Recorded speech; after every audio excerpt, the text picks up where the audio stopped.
Missed it. We're sitting in the community room at Willoughby Corner, which is our Boulder County Housing Authority's largest net zero affordable housing complex. And this is our first meeting doing hybrid. So we appreciate y'all participating and just learning with us as we start using our community room. So we'll try and be cognizant of peer speakers when you're talking to just project, and we have a tendency as when we're speaking to like start loud and then go down. So we'll just try and help each other. And folks online or in the room, if at any point you're having a hard time hearing us, just let us know. We're going to be, we'll work together. So just to give a little bit of background in regards to the conversation on backyard cottage and accessory dwelling unit, there is a regional working group here in Boulder County of elected officials. We had a conversation at one of our other facilities about a year and a half ago here in Lafayette with an ask from our community to talk about and to focus on how we can be part of the solution of eliminating homelessness. That group broke off into a subcommittee, and there are some folks in the room I want to really appreciate the elected officials who've taken time to really dig in this morning around how can we go to the policies. So I won't say names, only if miss somebody, but feel free to just raise your hand if you're an elected official, because we appreciate you being here. Thank you all. But really to look at how do we use a Senate bill that was passed earlier this year, and how do we come together regionally and understand from our national partners who have joined us as well what that work might look like. And so that's really just to set the conversation and share what we're working on and all the pieces in between. And what we've heard is some of the pieces that we're going to talk about together. So what we're going to do, we're going to start online first for speakers, presenters, to do just a 2-minute-ish introduction. And what our ask is, and then we'll come to the table, if you can just share an introduction around your name, your title, where are you located, city, town, or the region that you're in?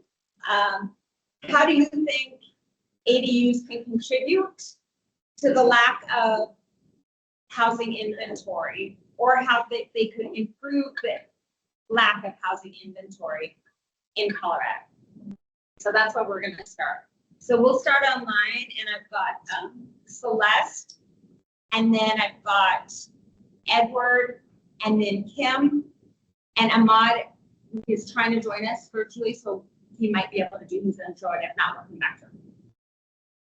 Thank you. Okay, then I'll start. I'm Celeste Goyer, Interim Executive Director at Casita Coalition. We're a multi-sector California nonprofit focused on ADUs and other middle housing solutions to address the housing supply and affordability crisis, which is severe in both California and Colorado. Our founders wrote the country's first statewide ADU laws, and we've been improving them and fine-tuning them since then. And over 144,000 ADUs have been permitted in California since 2017. And through our work in education, policy reform, and implementation, we are expanding access to ADU benefits to those most in need of them, while continuing to build the national movement. There are now 10 states with strong ADU law, with Colorado a leading example. In fact, at our 2025 Build the Middle national convening, we selected your state for a special award honoring that achievement. Thanks for including us today. And here is your award, which we still are looking for a mailing address to send it to. But thanks for having me here, and good job. Thank you, Celeste. Edward? Yeah, Edward Erfurt. I am the Chief Technical Advisor at Strong Towns. Strong Towns is a not-for-profit advocacy organization that's member-supported. One of our 5 core campaigns of our organization is incremental housing. And when we talk about accessory dwelling units, at Strong Towns, we talk about that term in the terms of a backyard cottage, humanizing it, getting it back to locals. We see these types of units as the smallest increment of development, and we've identified providing ADUs as one of the top 6 things that any community can do to help heal their housing crisis. This is something that every resident can do. This is something that allows us to naturally thicken up communities without blowing out the blocks or being out of context with the community. So this is something that we're very passionate about and have been working with communities across North America to not only adopt ADU ordinances, but help them to understand how to process them and get these built in their community. Thank you, Edward. Kim? Hi, everybody. I'm Kim Bell Williams. I'm the Executive Director of the Eagle County Housing and Development Authority. And I'm here today because 4 years ago we launched a program called Aid for ADU Loan Program, where we are encouraging home buyers to, at a low interest rate, to get a loan and build an ADU on their property. Our median home sales price is $1.6 million, and it's really been challenging because our affordability gap is about $850,000 between wages and median home sales price. So this is a really creative way for us to get more inventory in our existing land. We are at about 84% of our county is public lands. So we have a really big challenge with supply and demand just starting out of the gate. So I'm excited to share some of the lessons we've learned with that program over the last 4 years, and knowing that it's repeatable in your town too. So thank you for having me today. Thank you, Kim. Has Ahmad joined? Yes. Ahmad, would you like to introduce yourself? Sure. Thanks for having me. Ahmad Abu Khalaf, Senior Director for Policy Research with Enterprise Community Partner, a national nonprofit organization that is focused on affordable housing, from programmatic policy, capital solutions, and to building and operating housing in the Mid-Atlantic region. And my research portfolio is mostly focused on supply solutions that includes examining strategies to overcome challenges to scaling some of the supply solutions that we need to ease housing affordability and supply challenges. And those solutions include missing middle housing and ADUs. So I'm excited to be here. Thanks for having me. Thank you. Let's start on this end of the table, Mike. Hi, I'm Mike Koenig. Thanks for having me. I'm the co-founder of Studio Home, which many of you may know formerly as Studio Shed. We started in 2008 and we're a manufacturer of panelized ADUs and backyard studios. The first ADU that we did before that was an acronym was in 2010. Since 2008, we've completed over 7,000 projects in all 50 states. And we've seen obviously a massive uptick in ADUs, which is our core business now, especially since California and really Washington paved the way for some of the ADU regulations and ordinances and things like that. Thank you. My name is Scott Ayler. I'm the president for A&B for Boulder County. You can speak up. My name is Scott Ayler. I'm the community bank president for A&B in Boulder County. I think there's some challenges still from traditional financing, but really where I think ADUs play a huge role is multi-generational. I think as we see an aging population, there's millennials, different opportunities, I think, to have these work hand in hand and works better with traditional financing means that we provide some creative solutions. So happy to learn more and be quick. Thank you. Yeah, my name is Eric Durone. I'm also with A&B Bank, and like Les Scott said, I think it's being here and learning how the community banks like A&B and other community banks can play a role in finance. Because I do. Thank you. If you missed that, community banks would like to play a role in this work. I just want to emphasize that. Thanks, Eric, for joining us. Hi, my name is Nicole Mansour. I'm Executive Vice President of First Thing for Boulder. and have partnered with the county on numerous different projects, including this one that we're in here, Willoughby Corner, which we're really proud of. So, yeah, I mean, as Scott mentioned, I think ADUs certainly have a place in helping grow our affordable housing supply. Just trying to figure out how we can finance it and how we can do it. There's been a lot of success, I think. So how can we build on that? I'm eager to hear what Eagle County is doing and kind of ideas of maybe how Boulder can assist in that, kind of pair it with some that community banks or more traditional financing sources can utilize. So, yeah. Thanks for your continued partnership too.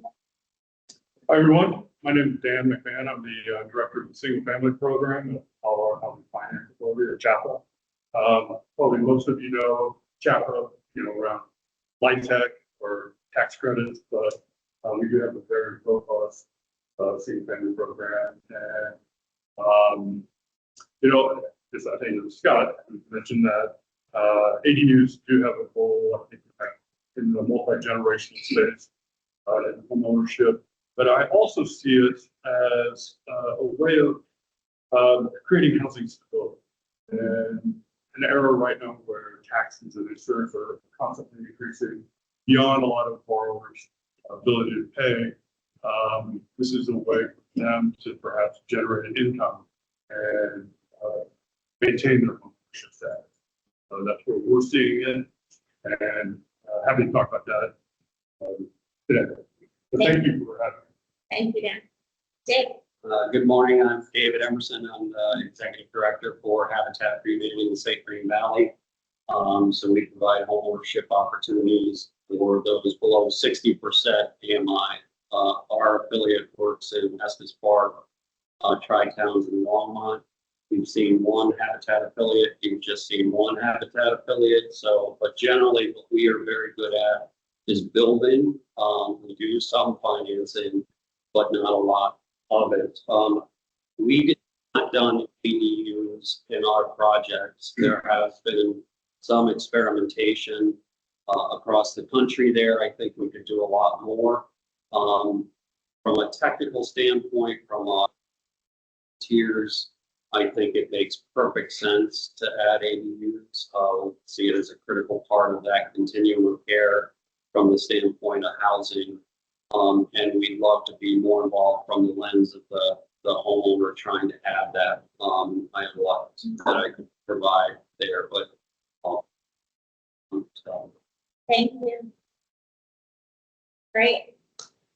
So there's some key things in here, and I appreciate everyone being at the table, and I'll just share in preparation. Some folks were like, I don't know if I have the answer, and I just want to be really clear. That's why we're here. And so just to be able to be in a space with some generative discussion and to really put some pieces together is really our goal. And so I just want to appreciate all of you for your perspective, your expertise, and your interest in partnering here in Boulder County. And hopefully that sound is going to be a little bit better now. We had to heat up the room because it was chilly this morning. So thanks for your patience, everybody. So the first question that we're going to go around, and if this isn't, you don't have to feel like you have to respond for speakers, but your invitation will be to do that, and we'll actually go the other direction, and you can just pass or you can respond. We've heard that funding the ADU process is a key way to let folks start the process, whether they decide to convert a basement or a garage or other underutilized space, or even choose to build a detached unit. What are the most significant challenges or gaps you see for development? And we'll start with you, David. sure. So we haven't done ADUs for our program, but we just finished one in Longmont, or we're trying to get a CO.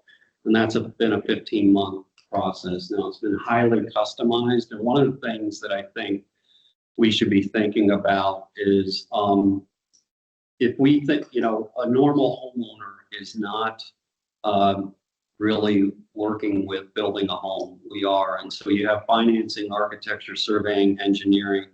If we could standardize some of that, and I call, the Amazon easy button, that you already have through with the city. I know Longmont has looked at that. I don't believe it's come to fruition, but that may not deal with financing, but I think it impacts financing. What we do a lot across the state with First Bank, A&B, and others is try to articulate a vision for volume, and then that gives financing partners an opportunity to get behind it. And I think one of the biggest challenges, but I think it's an opportunity, is allowing a homeowner to see, here are 4 choices that are ready to go. So I think with what Studio Home and others do, the Boulder Mod does, it is technically very, very simple process, I believe, and we've seen some ADUs in Longmont that it looks great. And I think if we can create that easy button, if you will, for a homeowner, I think we're not asking them to step outside of what they normally do and identify all these individual technical subcontractors, which can create uncertainty, financial and otherwise.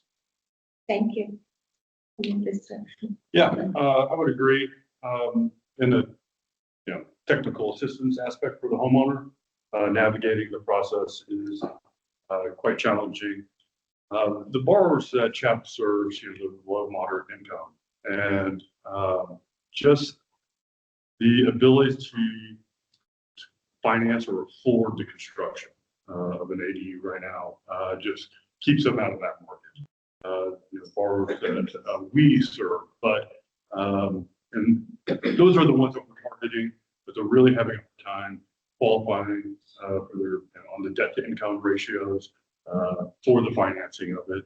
And I know that's a challenge, but there is an opportunity for those borrowers that are looking to purchase a home and convert perhaps a basement into an ADU, not detached, but if it is part of the home structure itself, the FHA 401k program works really well. I'm not sure if you're familiar with those, but are the 203k. Yeah, it works for that. And we can talk about that. That's a question about opportunities. Great, thank you. Yeah, I mean, so speaking from the financing side, I think ADUs present challenges because most people have lower interest rate mortgages right now, right? And so they want to keep their mortgage in place. And so from our perspective, if you're adding on, right, we want to control the construction project and control all the funding sources so there's not lien issues. So that becomes a challenge to kind of, be able to keep that mortgage interest rate in place. The other thing with an ADU is it creates value in the project, but you can't really untap that value until it's done, right? So, I think it's just harder to find traditional financing that actually works for that. So, just kind of in serving some of the other first bankers that work in different markets, I think there's a unique program in Denver where Habitat kind of builds, like you said, an easy button. There's like 5 different programs or 5 outlines of homes. And then there is a pot of money that I think is Denver Housing Authority kind of lends out because it's really a short-term basis that you need to construct that. And then the bank comes in with more traditional financing. Again, you still have the challenge of current interest rates, right? Because you don't want to take out that mortgage. But I think there are ways to get around it. But financing is definitely a challenge. And then as well, basically being able to afford that because the value doesn't come in until you are able to rent it or do something like that. So until after it's done. Yeah, and just kind of echoing what Nicole said, right? I think the qualifying for those individuals when you're increasing the cost and the rate, and that's where kind of the multi-generational idea I think comes from, right? Like if you have a family, right, that you have multiple people kind of helping qualify, knowing that the plan is for mom or kid to move into that ADU. I think that's kind of when you work. Yeah, I would say the investment side is the bigger trick. They get the ADU to qualify, ability to repay. we can't use that. We have to have a physical lease. So like if you are having multi-generational, I think it's a little bit easier to come up with a creative solution. Yeah. And then it's always not dollar for the amount of cost compared to the return on what it's going to appraise for. So it really just depends on what, sometimes I see it come back 75 cents on the dollar. And so that's where the customer might have to bring additional cash. There's also liquidity too. If there's any cost overruns, depending on the GC that they're using, or if they're buying like a module type unit. So there's those factors that play into it, making sure that's not putting them in a bad financial situation if there is cost overruns and a cost plus type model. I think are the different things that we look at and running into on the financing side. Yeah, I would just say, I think the biggest thing that we all hit on is like, typically in order to qualify for the larger loan, they need the income from the lead, right? You need that for us to qualify them for a loan, but you don't have that until it's done. You can't get us. So We have another ask to speak up. Yeah. Yeah, sorry. yeah, and so I would say people that have good equity in their property and have the income, higher net worth individuals definitely have the means to do it. Yeah. But I would say median income individual typically doesn't have those resources, and that's where it becomes a bigger challenge, just from a qualification standpoint. And I would say that's probably what we see most in Boulder is higher income, right? People building them as, right? I mean, they're building $1 to $2 million homes, and this is just on top of that. And I don't necessarily know if those are aiding in affordable housing versus being used as short-term rentals or somebody's office or just a mother-in-law suite that just sits there half the time. So, yeah. I guess one last thing I would just add though is as we see rates continue to decrease, I think there will be a bigger demand for it because maybe you're willing, that's the issue right now. People's first are at 2 to 3%. Right now, like at A&B, we offer a single close product that's, interest only for the first 2 years. That's roughly high 5s, low 6%. So it's getting better, but there's still a delta there that doesn't make sense to all borrowers. Thank you. Mike, and then we'll go online. So I forgot to answer the first question. So number one, the ADUs to be clear is definitely not a new thing in the history of dwellings. You see hacienda style living and all over the world. You have 3 and sometimes 4 generations living together. So we're just repeating, reinventing, trying to figure it out. Socially, it's excellent for infill. There's so many lots, especially in the western states where you have bigger lots, fewer trees, right? So clearly one of many solutions for housing. And I think the biggest question here, and this has been touched on, is how can Colorado facilitate more ADUs to a lower income group because of all the reasons we've all just talked about. So constructing an ADU in a backyard is inherently more expensive than building a single family home, cost per square foot value.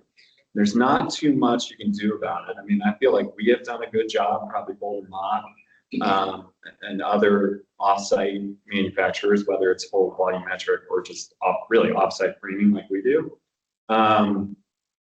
So, and to Dave's point, the pre-construction piece is critical for a bank to make it really easy, ultimately easy for underwriting on your end, and also for the municipalities to reduce their own burden of review, right? So what we've been finding that works is you don't necessarily need like pick one of 4.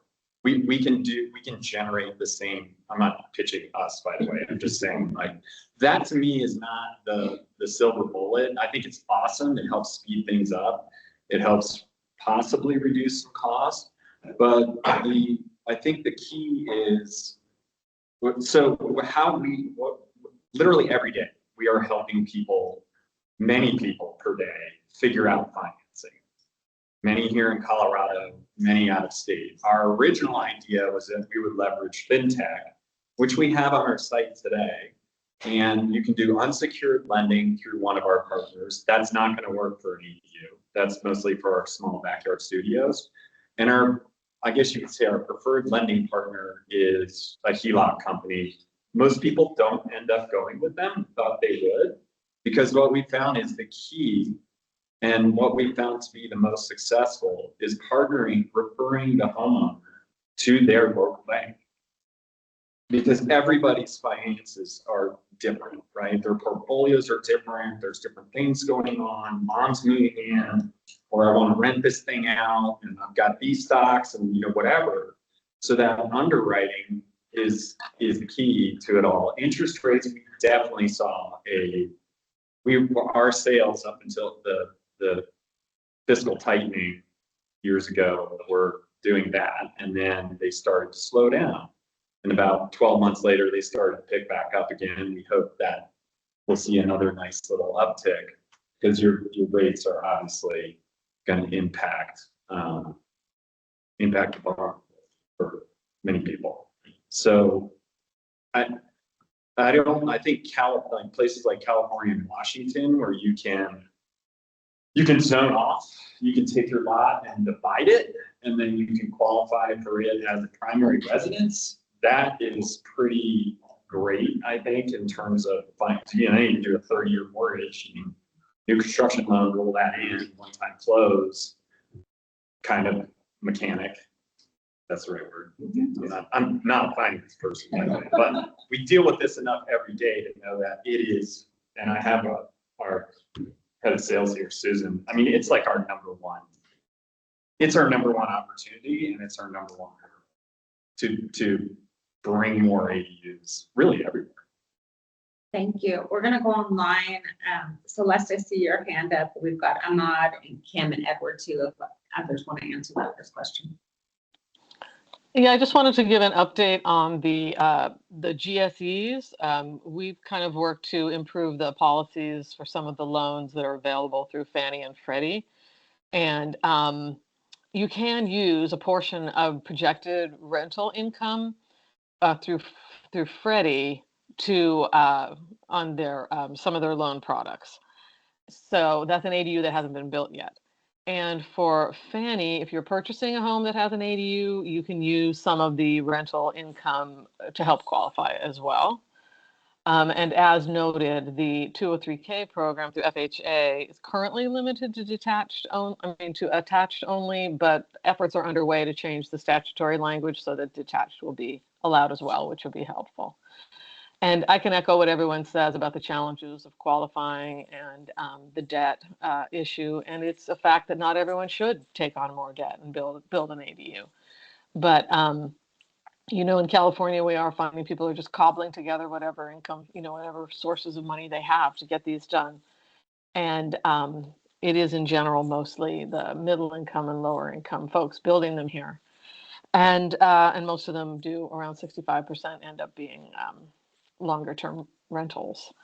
So yes, but in addition to the financing, that education piece, the project management piece for folks is super, super important. And it will help improve outcomes and ensure more projects are completed if you can partner with a nonprofit or set up very kind of end-to-end assistance for folks getting ADUs built. Thank you. Yeah. Sorry, will you repeat the question? I got lost in all that conversation on what the actual question is. It's also in the chat, but the question was, we've heard that funding the ADU process is a key way to let folks start the building process, whether they decide to convert a basement or a garage or actually build a detached unit. What are some of the significant challenges or gaps that you're seeing for development or building? Thank you. I guess I'll go next if that's okay. So really our program is focused around providing the funds up front. So we ask the homeowner to take on the process of getting a permit, of finding a contractor, which is challenging in our town right now. We're currently building at $600 a square foot. So I hope that makes everyone feel happy about their programs. And then our loan is really a loan of up to $150,000. we have seen that that really isn't enough. They need more than $150,000 to complete an ADU. And so really the most funding the ADU for us is that once you receive your permit, you get the check. We work with Impact Development Fund in Fort Collins. They close the deals for us, so they take the loan application and act as our lender. And we have a revolving loan fund. So the money that goes in, we have $5 million in that fund, 2.5 from the Housing Authority and 2.5 from State Transformational Affordable Housing Grant Loan Fund. Gosh, their names get longer and longer. And so basically the challenges we've seen are getting through the local land use process and getting that permit. For us, the money comes to the buyer once they get the permit. So they've already gone through a lot of that brain damage through the billing department or community development. And then once they have the funds, that's actually the easy part for us, which is crazy to say, but it is. And then they do not have to make any payments for the first 12 months. And then after that, it's a low interest rate of 3%. And then they start making payments after a year. So presumably the unit's built, they have their tenant in place, and then they can start making payments. So What's the term of it? Like how long? 15 years. So it's meant to be like a permanent loan that they keep. Correct. And it doesn't touch your first loan that's in place, or even if you have a second loan. So, yeah. Thank you. Ahmad? Right. Yeah, I can go next. I think in echoing everything that was said, I think the important thing in this conversation is thinking about the type of lending and financing that would enable lower income and middle income households to be able to finance the construction of ADUs. And that's what our research have been focused on. Building on what Celeste has said, I think that is really important, those changes, and including the projected rental income. But then there are limitations with GSE-backed financing or FHA secured loans because they're typically used or always used for either refinancing or purchasing homes. So if you're just looking for a construction loan, we looked at some innovative models with credit unions, local banks, community development financial institutions trying to have the type of financing that would enable lower and middle income households to tap into that financing. Going back to the concept of including the projected rental income, it includes some, it should include some flexibility and some going out of the way kind of work to, estimate the projected rental income, especially if this is in an area that doesn't have a lot of similar properties with ADUs that can be rented. And why is it important? Because then in the debt to income ratio calculations, some homeowners, because of the inclusion of projected rental income, may qualify, and otherwise they may not qualify for that loan. And also in the the overall like appraised value that is included in the loan to value calculations that potentially can enable the borrower to tap into a larger loan amount. Also echoing everything that we have talked about in having tailored financing, low interest, interest payments only for a couple of years, and then the goal is to get the homeowner to run the rental ADU and then use those rental payments to pay back the loan. Again, going back to this last point, like homeowner education, enabling them to be good landlords and property manager, and then successfully collect those rental payments to pay back the loan is essential. So all these collectively, I think what we need to do is have multiple entities, private lenders, possibly public entities as well, scaling those solutions, those financing solutions, so you can have multiple options. And also just adding one more thing is that we can think about other forms of support, pre-development grants that could help with some of the pre-development work of working with, an architect, a designer, the permitting application process, and all of that. Thank you. Edward? Yeah, we've talked a lot today about housing as a financial product. So there's lots of financial products that are available. It's clearly easier to get a financial product for housing on a fee simple lot. And I think we see a lot of that. At Strong Towns, we've seen by subdividing properties, you can build something to the scale of an ADU. So it looks and feels like that, but you can actually go out and just get a fully federally subsidized mortgage because you own the dirt. What we've been trying to see is why are people sitting on the sidelines and not building these? Why are they not taking this step forward? I've met with hundreds of incremental developers that are trying to do this, and they have access to cash and they have a lot of confidence to do this. Every place we talk to them, they end up hitting lots of complexity. Like I heard earlier that it took, 2 years, 18 months to get a permit.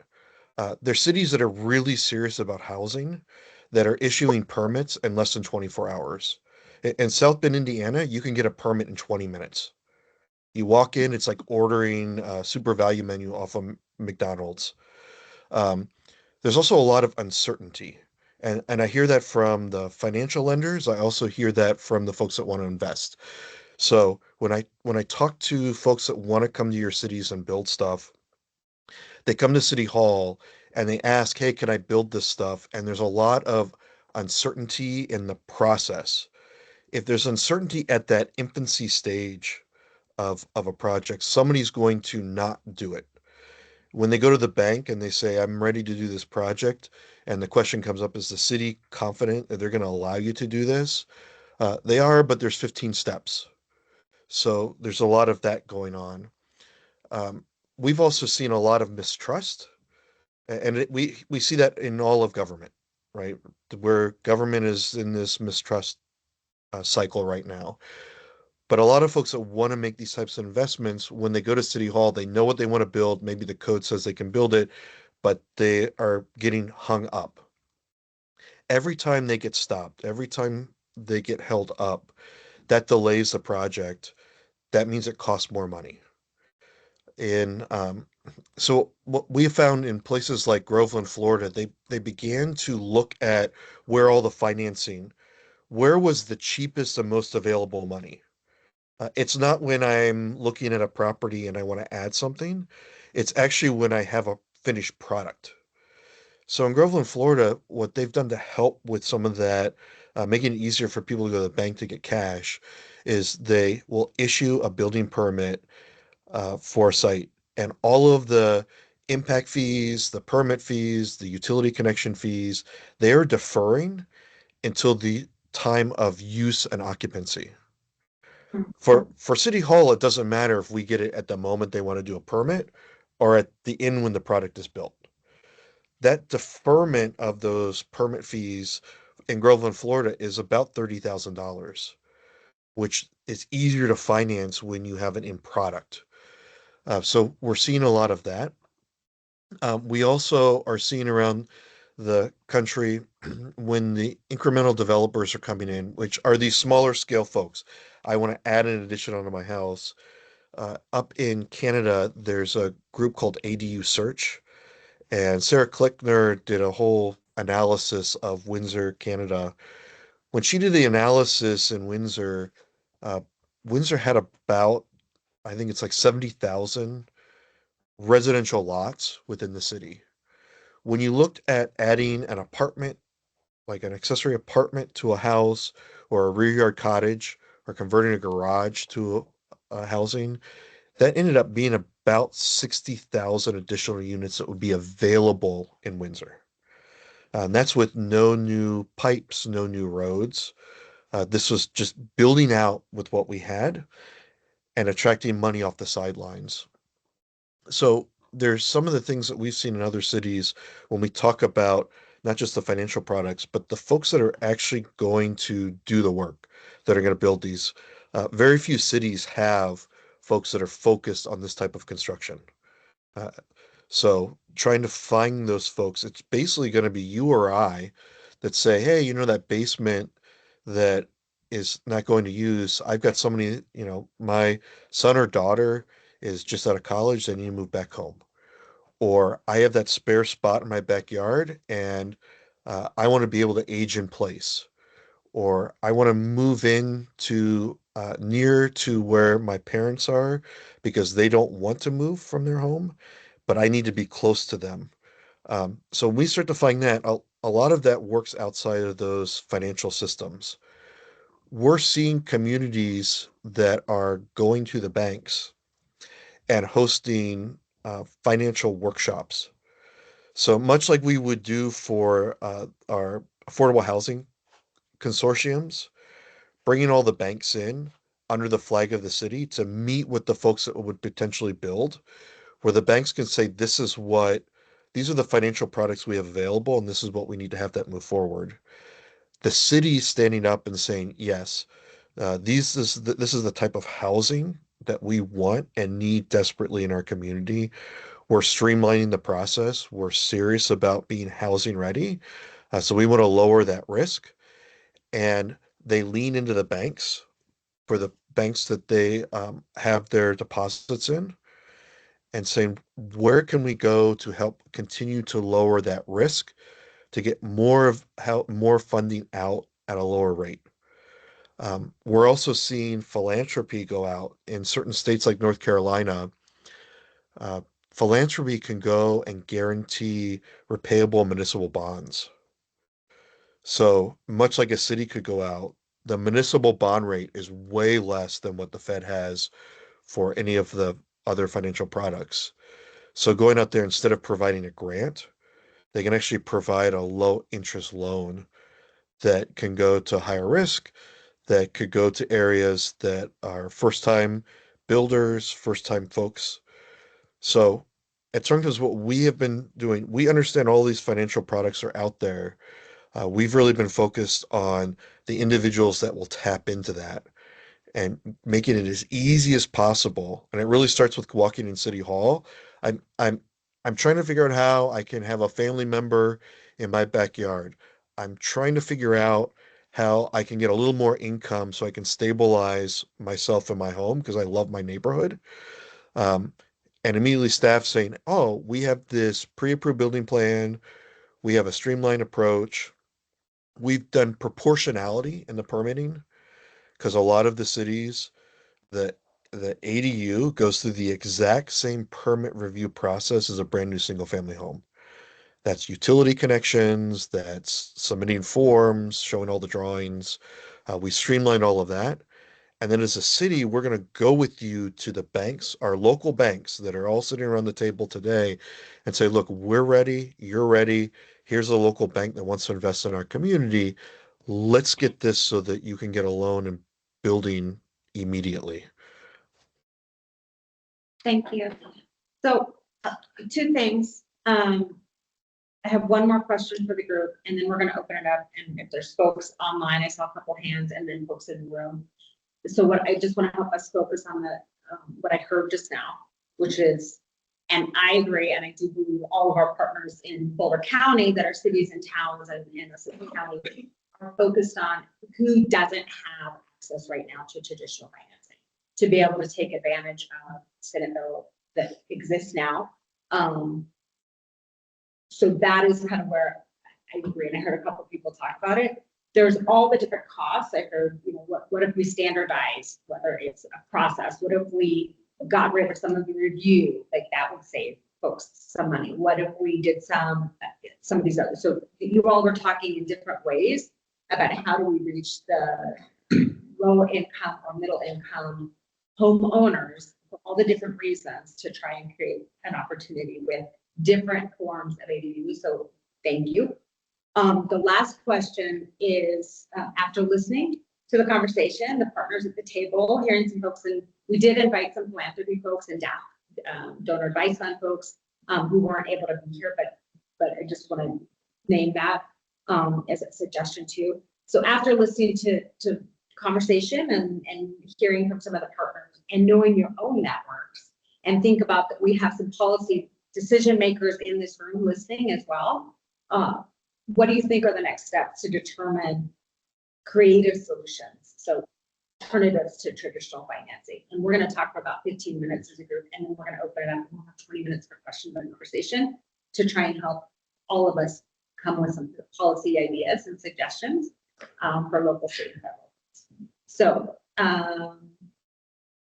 let's see. So we're starting online this time. So Edward, we're going to go right back to you for a brief response on that. And then, so it'll be Edward, Celeste, Kim, and then Ahmad, and then we'll come back to the table over here.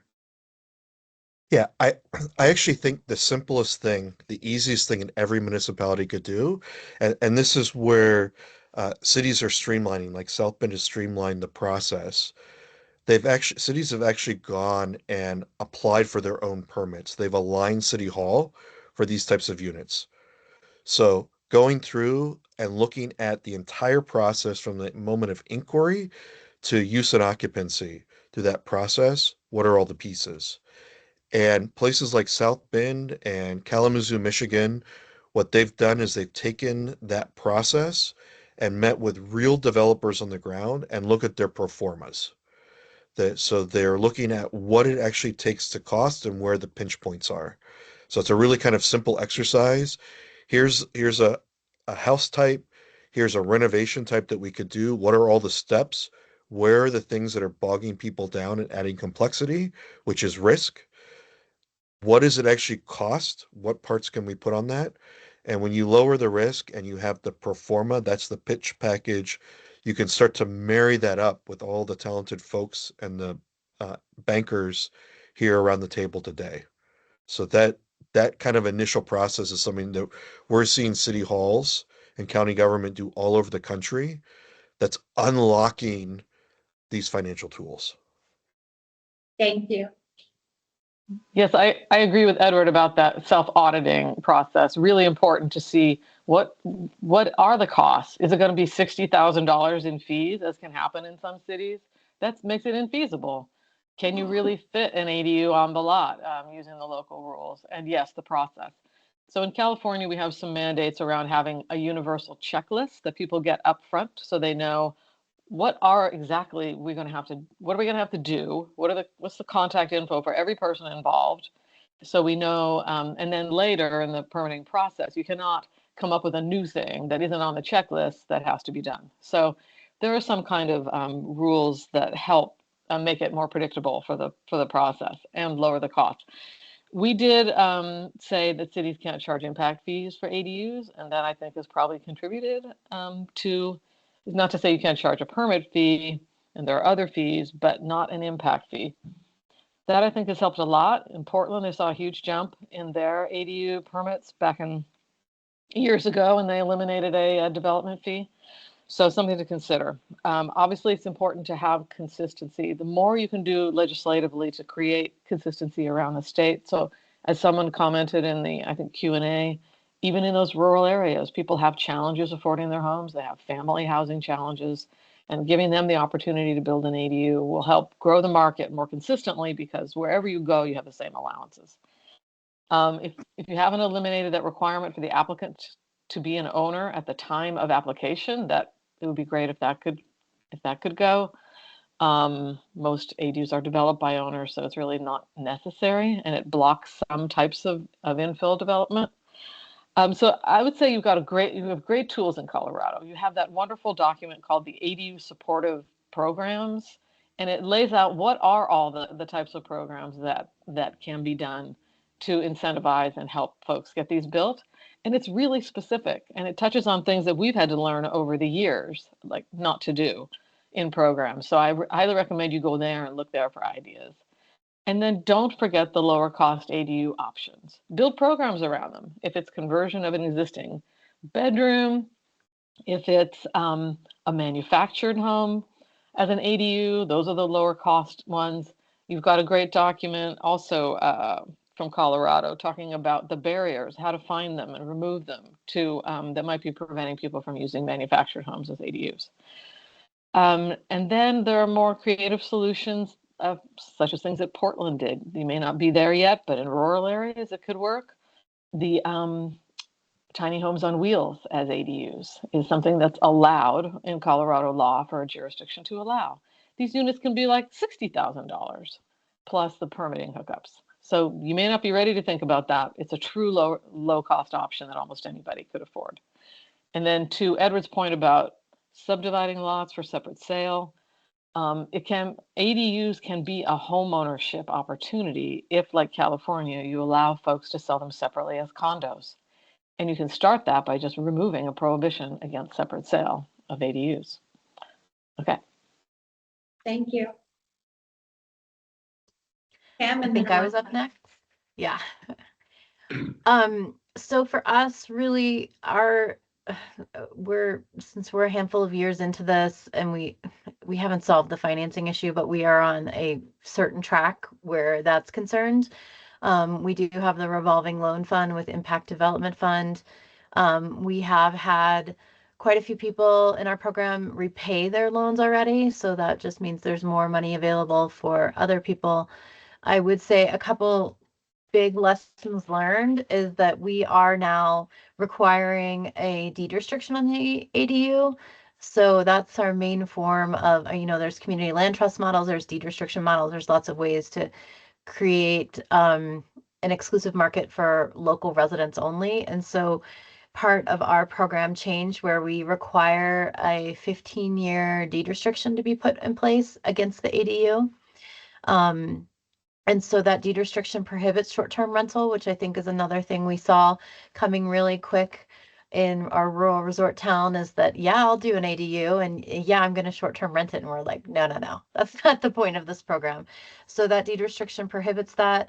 And we also limit rental rates to 100% AMI. And then also the person renting is income capped at 100% AMI or below. So just knowing like the immediate pressure for that unit that's created through that loan to be either short-term rented or, rented. Right now we're at $1,500 a bedroom on average, and the rental rates were high. Our program also does annual compliance on all the units. So we check back in and say, who's renting, what are you charging? Give us a copy of the lease. Who do they work for? So we can kind of track that data. And so it's not related to creative financing solutions, but I think once you get the units, you further down the line, you have to really think up front about how are you going to maintain it as local housing inventory and what can you do for that? And for us, in the first iteration of our ADU loan program, there's more information on housingeaglecounty.com. Look under programs. There's a whole page on this program. Basically, sorry, I got distracted by my phone ringing. But basically, so our first iteration of this, we were doing lower amount of loans. We were doing $100,000. Now we're doing $150,000. And our only kind of way to enforce that for locals housing was through the deed of trust and the note. And once people paid that off, which I mentioned, some people paid off their deed of trust pretty quickly into the process. We had no enforcement. And so now in our second iteration of the program, we are using the deed restriction to give us like some teeth in that use, that future use of that property. So, Thank you. So do you, Yeah, question, so do you file that on the whole house or just the ADU, right? Because or is there not really a way, because it's all one legal description? Whoever said that, you're very smart. Let's start there. We do not have a separate legal description for the ADU, but we use the main property's legal description and just identify inside that deed restriction. And I'm happy to give you a copy. I wonder if there isn't even a copy on our website of that deed restriction, but basically it just says whatever the identified ADU is the one we're restricting. And then this was a requirement from the state when we received the AHIF dollars. And so basically, most people, well, everyone that's been approved for our program has agreed to do it to get those dollars. And at the same time, that 15-year term will live on whether they continue to own the property or not, right? That's the thing I like better about recording that deed restriction and then knowing it's going to be there for 15 years is whether they sell the property or not, we still have that unit for local housing. Thanks. Thank you. Ahmad? Yeah, it's not easy to go last. Echoing all what has been said, I think just to recap everything that has been said, I think there are two buckets, right? There's the audit for financial feasibility, thinking about all the regulations. Sometimes we get too focused on the initial land use reform, but then you have all the underlying requirements. And I was reading about how, Boulder eats the parking requirements, the owner occupancy, and also it's really good to think about height caps, setbacks, anything that could, make it building codes, design codes, all of that. Thinking about like what are the necessary requirements and what the requirements that are impacting the physical and financial feasibility of building an ADU on the site, and then those can be eased. And I really like the idea of having discussions with the developers or the builders who will be building those ADUs, or also the architects and designers to like really understand what processes and requirements can be streamlined. And I think the other bucket, in addition to the financial feasibility, is the financing model that would work for lower and middle income households.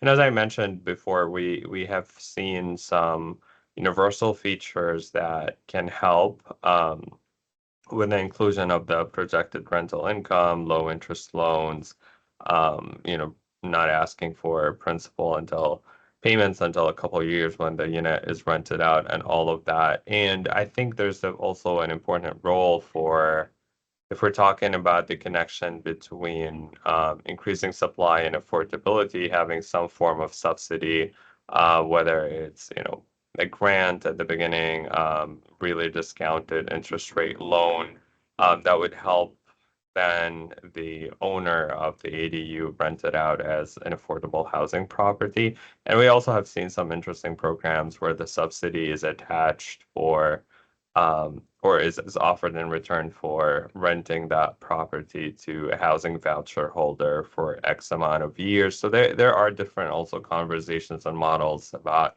a balanced approach between offering some form of subsidy and then requiring some affordability. But I think if I can wrap up with the term audits, I think I really like that idea, talking to the people who are actually going to be building those accessory dwelling units or converting existing spaces, and then also the homeowners who will be accessing the financing to understand how can we scale this as a strategy. I think we have seen one-offs or we have seen scattered programs and then financing models and loans, but how do you get that to a scale that really unlocks this untapped density to create ADUs at scale? Thanks, Ahmad. I'm gonna move us into just some conversation together and discussion of the next steps. What are really the next steps to the creative pieces? I think there's definitely some synergy and some interest in some of the ideas. I wanted to check online if there's any questions that will address the next steps. I don't know who. There's several questions from the beginning, so we can go through that. That's totally fine. I think that actually needs to be. I appreciate you. The sun on I'm not. And we won't get through all of them, but what we will do is we'll take all the questions that are in the chat and some that get kind of pending here, put them in a document and send it out to everybody who's participated as well. Yeah, so our first question regarding converting underutilized spaces into ADUs like attached garages, the higher cost these days is to condition it up to 2021 to 2024 code. Is there a possibility to relieve code requirements in these cases? So what I would say, and I'm gonna really just put that out on the table for elected officials in the room and elected officials that are listening, city officials and planners to kind of think about how do we take that question. We've heard about coding, we've heard about zoning, we've heard about permitting processes, and that is a way to start allowing people to really consider how they would do that. Next question. Let's see, we have to add that people with better incomes do not want to share their backyards. So I would love to hear if you have ideas about incentives to facilitate more ADUs in affluent neighborhoods. Just have my feelings. I feel like it really has to be a tax incentive or something given the state to make those individuals want to participate, or they would have to just have a passion towards affordable housing. I think that's a big challenge that this program or programs across the country. We see that in all of them. I get the maybe right not in my backyard. So I don't know if you can hear that, but I think that's a big challenge in this community. So you can financially incent, but it's usually somebody that's wanting, right? If they're affluent, sometimes they don't care about that either. So I think it's more a passion or understanding the issue and the problem and wanting to make a difference. Or even, I would say, as developers that are doing single family homes, maybe they're adding an ADU on the back of it, right? But what's the incentive to them on the development side that you can cut costs? Yes, thank you. Edward, I saw your hand up, go. Yeah, what we've seen across the nation is that when we use terms like ADU, that sounds like a disease. When we talk about rear yard cottages, when we use terms like casitas, in Savannah, Georgia, they didn't want ADUs, but everybody wanted a carriage house. So it's like a status symbol, having those things.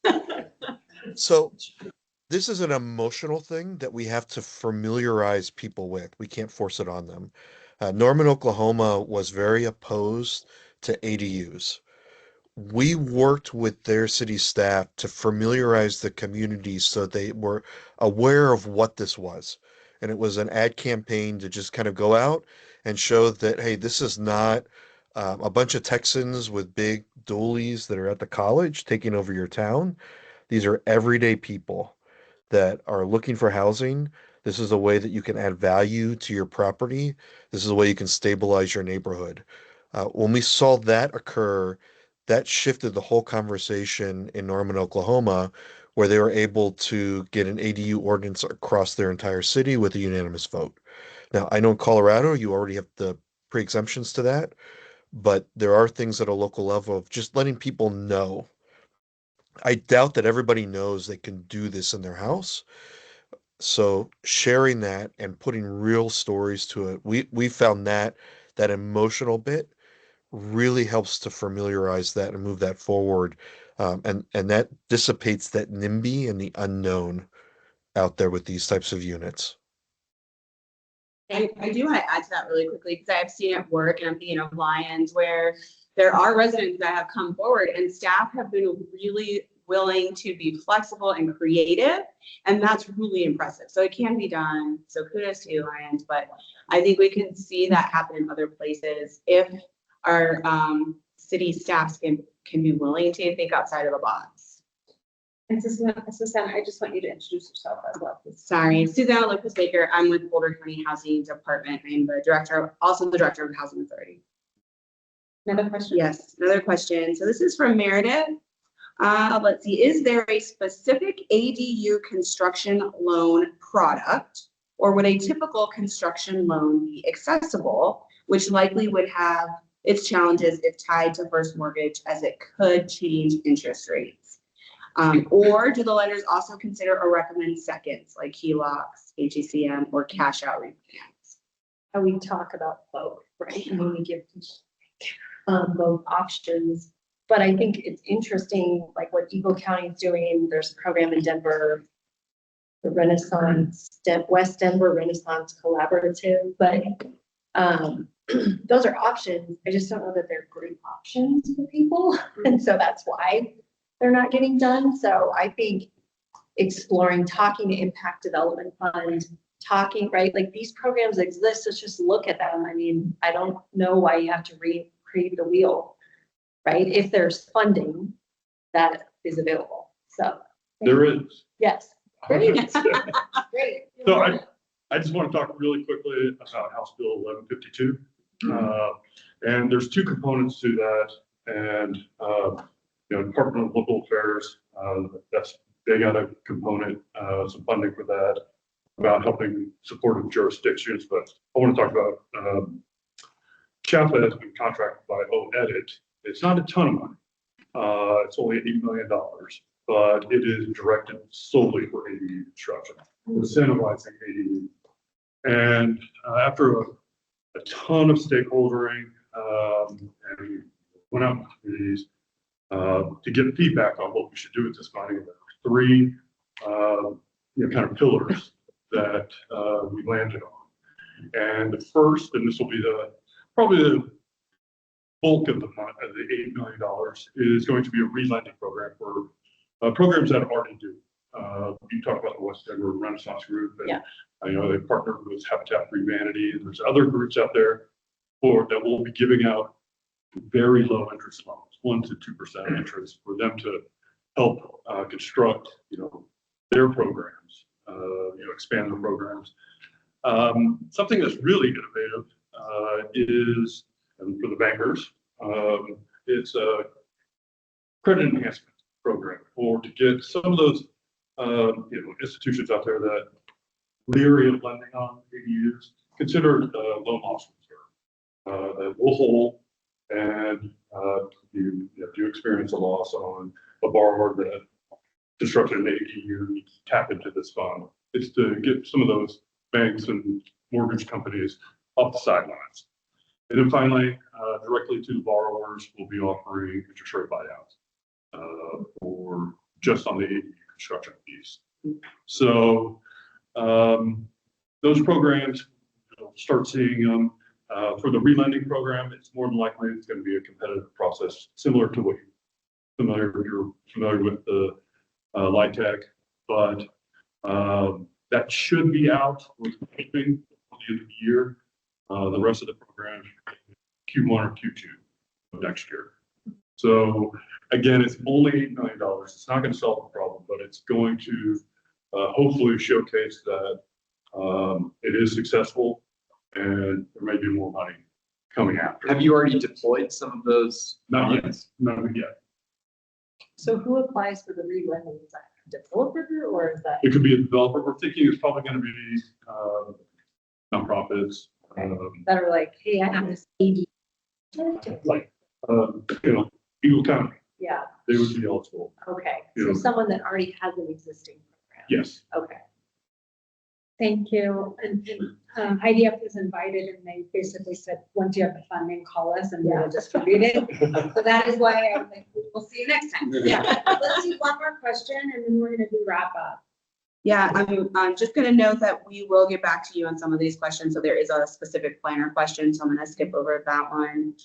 We do have a question for Kim. Curious about what happens in the Aspen loan model.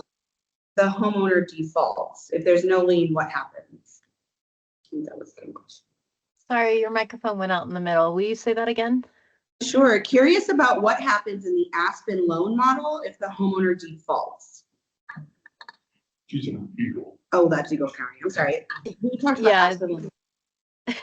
APSHA has some great programs too, but I don't know any of the details on theirs. So if the homeowner defaults on the payment, is that what you I think so. Yeah. Okay. I mean, we have a deed of trust and a note, so we could proceed with the foreclosure. Would we do that? Probably not. What we would probably do is ask the homeowner if we can take over property management, which is something else we do as a housing authority. And so, we're already pretty closely involved with that homeowner in our annual compliance and the process they went through. So we have a really good relationship with them.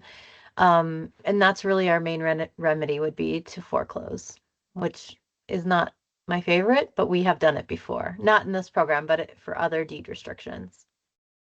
I think for clarity for whoever's asking the question, there's a deed restriction and a deed of trust. So they're Correct. separate. Oh, not just one or the other. So, yeah. Correct, yes. Thank you, everybody. Closing, very brief. Anything that you want to share from your perspective, speakers, and we'll start over here. Very quickly, the only thing I didn't hear is people knowing where their easements are. If you could, one of the things that I think we found is people do a very poor job of not understanding what's possible. How can you get that out there? And so I would love if people had a tape measure and knew where their easements were, and they might be very surprised at what they can do. And that sounds like a city planner or town planner suggestion on the streamlining and just being proactive.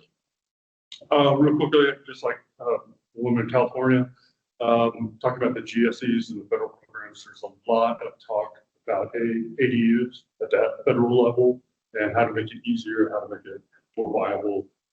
So I'm encouraged by that. Next steps could be some advocacy work. Mhm.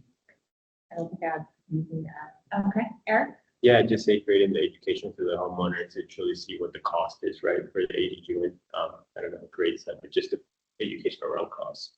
I'll just share the regional group, all of the towns and cities in Boulder County are setting up ADU kind of educational events. I think there's an opportunity there with the community partners. And it goes back, sorry, to the education piece. And it's very case by different borrowers, obviously, but I think local banks and First Bank, like we have a lot of different solutions that we could provide just from a portfolio lending standpoint. So I'm always happy to help them. But the CDFIs, which is Impact Development Fund, will be crucial to setting up if that is a direction that the county wants to go. So Thank you. I think what would be awesome is once you have done your, the customer or the ADU prospect has done their feasibility, they know what the costs are going to be, which we do very quickly. I think it'd be great if there was almost like a landing page where they could enter their inputs and then see what their options are. Because I have heard so many acronyms and different things, and we hear it every day, don't we? Like what is how, what? Even with, so we were awarded a grant for 1152. Oh, you are? Yeah, so for every ADU that we do, the state gives us 2,000. We've actually committed to give that back to the homeowner.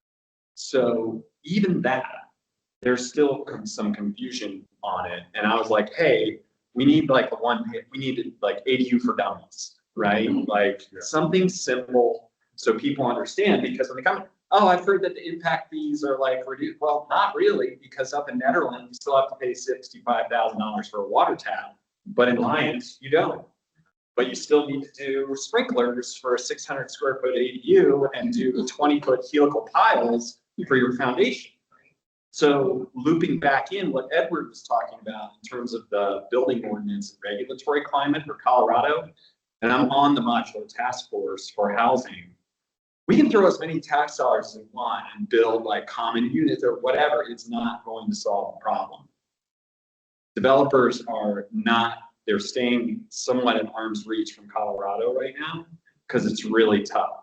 And so when we're talking about we're only going to get so far with creative solutions for financing until we can begin to take a hard look at something like building an ADU. It does follow the same requirements for the building departments, generally speaking, as a single family home. So there's got to be a way to ease this. That's really going to be the number one driver, as Dave well knows. And like right with the project down in, how long did that take? I mean, it was 15 months for 1,000 square foot out. Anyway, that I think is right. How often do our projects go sideways because of that? It's one variable comes out of the blue. Everyone's brokenhearted. There's emotion in it. Right, and no 0% financing wouldn't solve. Yeah. Or -% financing wouldn't solve.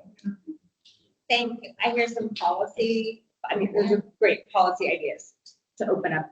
But the dummy, for dummies, Yeah. right? Like for Boulder County. And education. Or just one page. Closing, any closing remark, 30 seconds online. Let's go. I think Ahmad maybe had to drop off. Kim, Edward, and then Celeste. Yeah, thanks for the chance to share our experience. You're also welcome to reach out to me if you have any more specific questions. We created this program in partnership with Impact Development Funds, so they would be a great resource as well. I would just note, and I saw some of the comments about not limiting use. I would say another big surprising, shocking thing that's happening is that we have a lot of owners who are building the ADU and then asking if they can move into the ADU and then rent out their house for market rates. So I think you have to be intentional in the beginning about what you want that ADU to be used for. And then if you are providing incentives, really build those in and figure out how you can not create too much work for yourself administratively, but really manage that program for the future. So thank you. Thank you. I would just want to add that Colorado's not alone in this struggle. This is a national struggle that cities all across America are doing. I'm grateful that this group is getting together to tackle it because not every city across North America is doing it. What the last thing I would leave with everybody is that what we've seen at Strong Towns, the things that we're sharing, is that we don't believe that our housing crisis is a numbers problem. We truly believe that this is a systems and strategies problem. And I know from hearing everybody today, you all know systems and strategies. That's something we can tackle at the most local level. So I know I'll be reaching out to some others that I heard on the call today because there's really powerful things you all are talking about that I want to learn more about that I'm excited that you all are sharing here. Thanks, Edward. Celeste, closing comment? Sure. Just a ray of hope for you. Work is underway to create a secondary market for second position loans, and that will allow much broader uptake by lenders beyond just portfolio lenders. So I just want to thank you for letting me be here and say, yes, go to those programs that have worked, that we know are innovative and they're getting traction. You don't have to, as someone said, reinvent the wheel. Napa County has a great program called the Forgivable ADU Loan Program. New York State's Plus One program. We have a group called Neighborhood Partnership Housing Services, fantastic program involving land trusts and manufactured homes. And then Back Home ADU from Oregon has a partnership between a lender, a property manager, and an offsite builder for really low cost homes. Super effective. They have some impact funding for that. So things are working. You don't have to, you are not here alone. And I encourage everyone in this room to consider how they might be involved in a group that can carry this forward and be a durable resource to keep an eye on this field, to be a resource hub, and to protect against progress reversals, which can happen. Casita Coalition has had to do that too. So yeah, but great meeting today, and I appreciate hearing from everybody. Thank you. I appreciate the presenters, speakers for being here at the table and just being open to have some dialogue and hear some questions. So for folks who are presenters, speakers, your contact information, your email, we shared out with the group who was here and online. So if there's anybody in the room that wants to make sure you get added to that because you're not on your digital device right now, just let a staff person know here before you leave.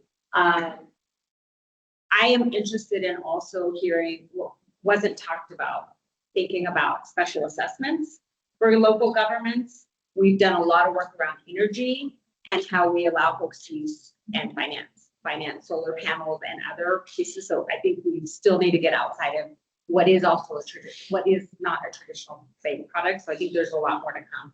So thank you all. Really appreciate your time and your expertise. Thank you to Boulder County staff from both our health department and BCHA for setting us up and inviting us here in this space. For speakers, please take your Willoughby Corner mug with you as a gift if you would like to. And then there's chocolate at the table for our prisoners. we didn't set it at every place because some people have allergies to the things that are in delicious chocolate. But if there's not one in front of you, you're still welcome to grab one. So thank you. We really appreciate each one of you.